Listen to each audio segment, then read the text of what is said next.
বন্ধুরা, আপনাদের কাছেও যদি এরকম পুরনো ড্যান্ড্রোবিয়াম অর্কিড থাকে তাহলে আজকে আমি বেশ কিছু টিপস আপনাদের দেব, যেটা করলে আগামী 1 থেকে 2 মাসের মধ্যে আপনাদের গাছে প্রচুর স্পাইক আসবে এবং আপনাদের গাছ ফুলে ভরে উঠবে।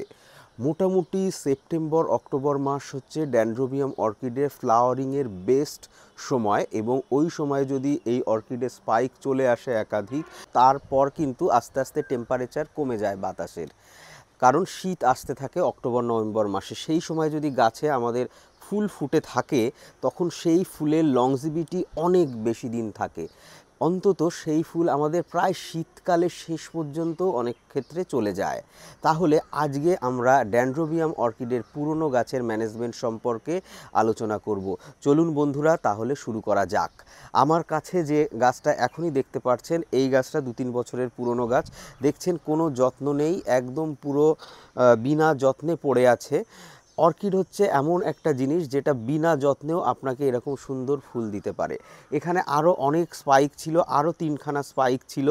গাছ পুরো এঁটে গেছিলো আমার পুরনো গাছগুলো, এবং স্পাইক ভেঙে গেছে বার করতে করতে। এরকম একাধিক গাছ আজকে আপনাদের দেখাবো যেখানে প্রচুর স্পাইক ছিল। দেখুন এইখানেও স্পাইক ছিল, এবং এইখানেও পুরনো ডাল থেকে স্পাইক ছিল। এই স্পাইকটা কদিন আগে আমি কেটে দিয়েছি, এখান থেকে আবার নতুন স্পাইক বের হচ্ছে। যদি আমাদের কাছে পুরনো ড্যান্ড্রোবিয়াম অর্কিড থাকে বা আমরা ড্যান্ড্রোবিয়াম অর্কিড লাগাই, তো একসময় সেটা পুরনো হবেই। পুরনো ড্যান্ড্রোবিয়াম অর্কিডের সুবিধা হচ্ছে সে যে কোনো জায়গা থেকে ফ্লাওয়ার প্রডিউস করতে পারে। তার পুরনো যেখান থেকে ফুল হয়েছে সেখান থেকেও যেমন পারে, একই রকমভাবে নতুন যে গ্রোথ আসছে নতুন শুটস থেকেও কিন্তু ফ্লাওয়ার প্রডিউস করতে পারে, এবং সব সময় সেই গাছে ফুল থাকে। যারা নতুন গাছ করছেন তাদের প্রথম গাছে ফুল পেতে একটু দেরি হতে পারে, কিন্তু গাছ যখন পুরনো হয়ে যাবে তখন কিন্তু দারুণ ফুল উৎপাদন করবে, এবং আমরা জানি এর ফুল একবার ফুটলে অন্তত 2-3 মাস স্বাভাবিকভাবেই থেকে যায়। প্রপার ম্যানেজমেন্ট করলে আরও 1 মাস বেশি থাকতে পারে। ড্যান্ড্রোবিয়ামের এই ভ্যারাইটিটা দেখুন, এটা অনেক পুরনো এবং একটা কাট ফ্লাওয়ার ভ্যারাইটি। এর নাম ড্যান্ড্রোবিয়াম সোনিয়া। অনেক বেশি ফুল উৎপাদন করে এবং সব থেকে ইজি ড্যান্ড্রোবিয়ামের মধ্যে একটি। কোনো রকম যত্ন এবং রিপোর্টিং ছাড়া আমার নারকেলের ছোবড়ার মধ্যেই এই গাছ প্রায় 4-5 বছর পড়ে আছে। দেখুন বন্ধুরা, প্রচুর স্পাইক ছিল, এবং আমি যে কথা বলেছি, যখন এক জায়গায় প্রচুর গাছ হয়ে যায় তো এই গাছ এত স্পাইক উৎপাদন করে, যার জন্য যদি আপনি এটাকে বার করার চেষ্টা করেন তাহলে ভেঙে যাওয়ার সম্ভাবনা খুব বেশি। বিশেষ করে পুরনো গাছের যে পুরনো ডাল থাকে, সেই পুরনো ডাল থেকে কিন্তু এরা স্পাইক অনবরত বার করতে থাকে, যদি তারা প্রপার ম্যানেজমেন্ট এবং খাবার পায়। এবং বিশেষ করে আরেকটা ইম্পর্টেন্ট জিনিস, সেটা হচ্ছে সানলাইট। এরা সকালবেলার অন্তত 9টা-10টা পর্যন্ত হালকা রোদ্দুর পছন্দ করে।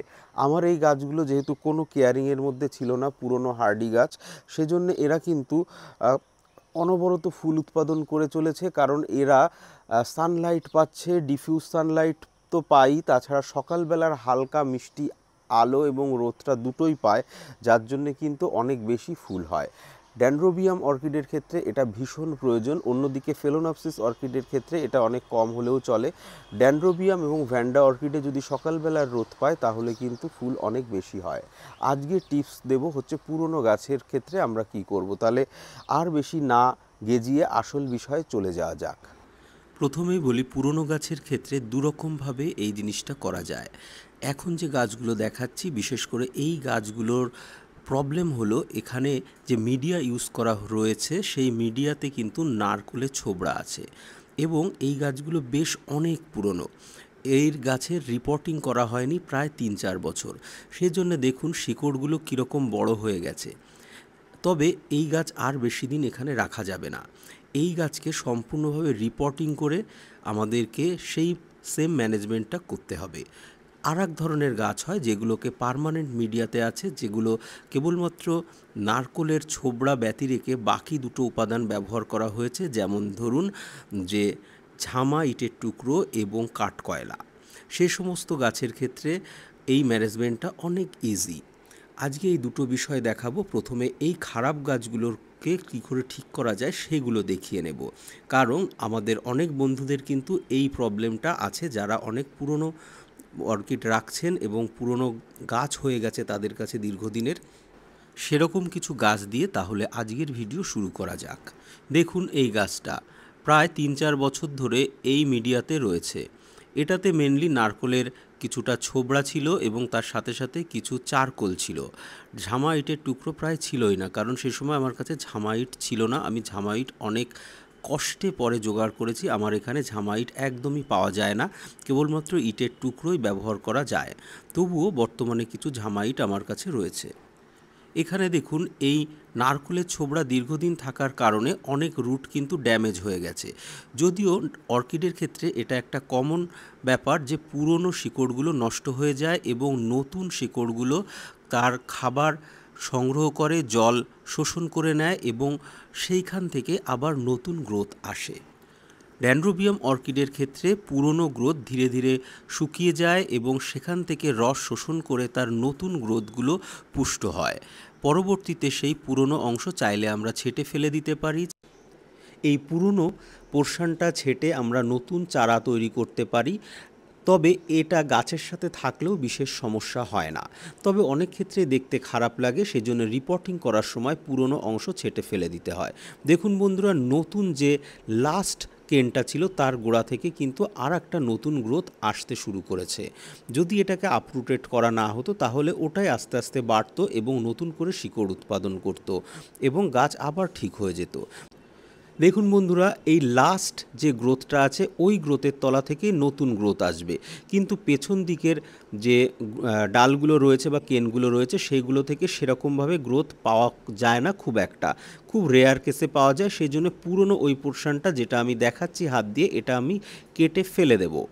চাইলে ওটা দিয়ে আমরা নতুন করে চারা উৎপাদন করার কাজেও ব্যবহার করতে পারি, তা না হলে এটাকে আস্তে আস্তে গাছের নিউট্রিয়েন্টস অ্যাবজর্ব করার জন্য রেখেও দিতে পারি।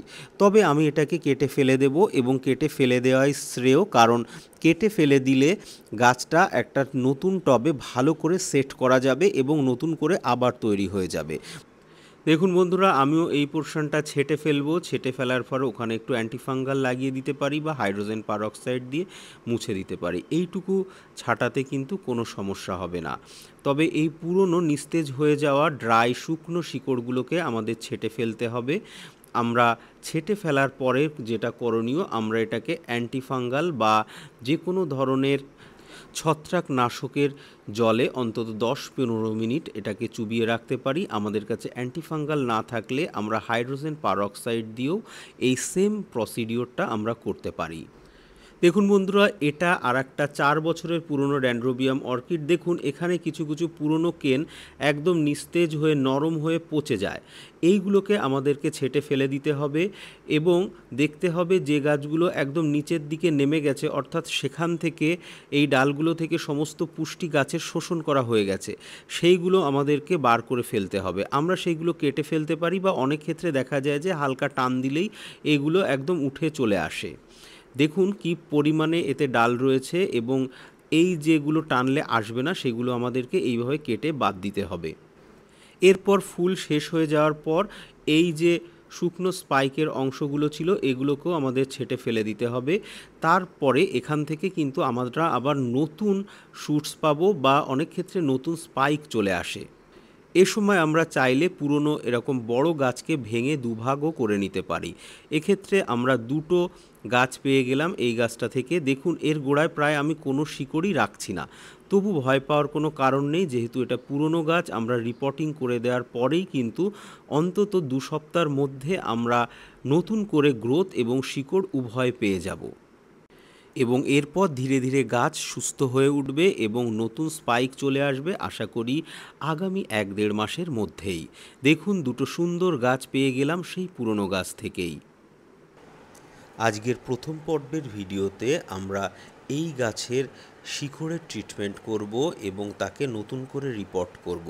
যেহেতু গাছগুলো পুরনো, আমরা এই সিস্টেমে যদি করি তাহলে খুব সহজেই নতুন স্পাইক আসবে। তার আগে কিন্তু শিকড় এবং নতুন গ্রোথ আসা প্রয়োজন। এজন্যে আমি একটা বালতিতে 2-3 লিটার মতন হাইড্রোজেন পারঅক্সাইড বা সিলভার হাইড্রোজেন পারঅক্সাইড এবং হিউমিক অ্যাসিড এবং ফলভিক অ্যাসিডের মিশ্রণ নিয়ে নিলাম। লিটার প্রতি 1 গ্রাম হিউমিক অ্যাসিড, ফলভিক অ্যাসিড নিলাম এবং আমি যেটা নিয়েছি হাইড্রোজেন পারঅক্সাইড এবং সিলভার হাইড্রোজেন পারঅক্সাইড, যে কোনো এক ধরনের হাইড্রোজেন পারঅক্সাইড হলেই চলবে। এইবার এই দ্রবণের মধ্যে আমি এই গাছটাকে 2-3 ঘন্টা এরকমভাবে চুবিয়ে রাখবো। একদম উপরের দিকে জাস্ট শিকড়গুলো টাচ করবে, প্রথমে একটু বেশি চুবিয়ে রেখে তারপর একটু উঁচুর দিকে তুলে দেব, যাতে খুব বেশি কচি গ্রোথ জলের মধ্যে বেশিক্ষণ না থাকে। দেখুন বন্ধুরা, এরপর এই রকম পোরাস ঝামা নিতে হবে। সবথেকে উৎকৃষ্ট হলো যেখানে পোরটা বেশি, এরকম ছোট ছোট ছিদ্রযুক্ত ঝামা কিন্তু বেস্ট, তবে এটা সংগ্রহ করা বেশ কঠিন। এরপর পোড়ানো কাঠকয়লা ভালো করে ধুয়ে নিয়ে তার মধ্যে থেকে শক্ত যেগুলো আছে সেগুলোকে বেছে নিতে হবে এবং এরপর টবে আমরা এটাকে প্লেন রিপোর্ট করে দেব, আর কোনো রকম এক্সট্রা মিডিয়া ছাড়া। দেখুন, সব থেকে ভালো হচ্ছে মাটির টব, যেখানে রয়েছে চারিদিকে ছিদ্র, যাতে করে বায়ু চলাচল করতে পারে স্বাভাবিকভাবে। যেহেতু এই গাছগুলো বড়, সেই জন্যে এখানে আমি একটু বেশি পরিমাণে ইটের টুকরো বা ঝামা ইটের টুকরো নিয়েছি এবং চারকোলের টুকরো একটু কম নিয়েছি, কারণ গাছগুলোকে স্টেডি রাখার জন্যে বা গাছের গোড়া যাতে নড়ে না যায় সেজন্যে কিন্তু বেশ টাইট করে সেট করে দিতে হবে। অর্কিডের গোড়া যদি বারবার নড়ে যায় তাহলে কিন্তু সেই অর্কিড কখনোই তাড়াতাড়ি ভালো গ্রোথ নেয় না এবং গাছের চেহারাও ভালো হয় না। দেখুন বন্ধুরা, এরকমভাবে আমি প্রত্যেকটা গাছই নতুন করে এই মিডিয়ায় রোপণ করে দেব। এখানে কেবলমাত্র কাঠকয়লা 2-3 বছরের মধ্যে নষ্ট হয়ে যাবে, তাছাড়া আর কোনো উপাদানই নষ্ট হওয়ার মতন নেই। যদি কাঠকয়লা আরও ভালো পাওয়া যায় তাহলে কিন্তু আরও 1-2 বছর থেকে যেতে পারে। এরপর এই টোটাল টবটাকে আমি অ্যান্টিফাঙ্গাল দ্রবণে বা যে দ্রবণটা বানিয়েছিলাম তার মধ্যে আর একবার চুবিয়ে আমরা একটা সেমি শেডেড এরিয়ায় রেখে দেব। বন্ধুরা, আজকের এই প্রথম পার্টে আমি এখানেই শেষ করছি। সেকেন্ড পার্টে আরও ম্যানেজমেন্ট বলবো, যেখানে স্থায়ী গাছগুলোকে কি ট্রিটমেন্ট করলে দ্রুত একাধিক স্পাইক পাওয়া যায় সেই বিষয়ে থাকবে সেকেন্ড পার্টের আলোচনায়। তাই অবশ্যই সেকেন্ড পার্টটা দেখবেন বন্ধুরা। আজকের ভিডিওটা এখানেই শেষ করছি। নমস্কার, সকলকে অসংখ্য ধন্যবাদ।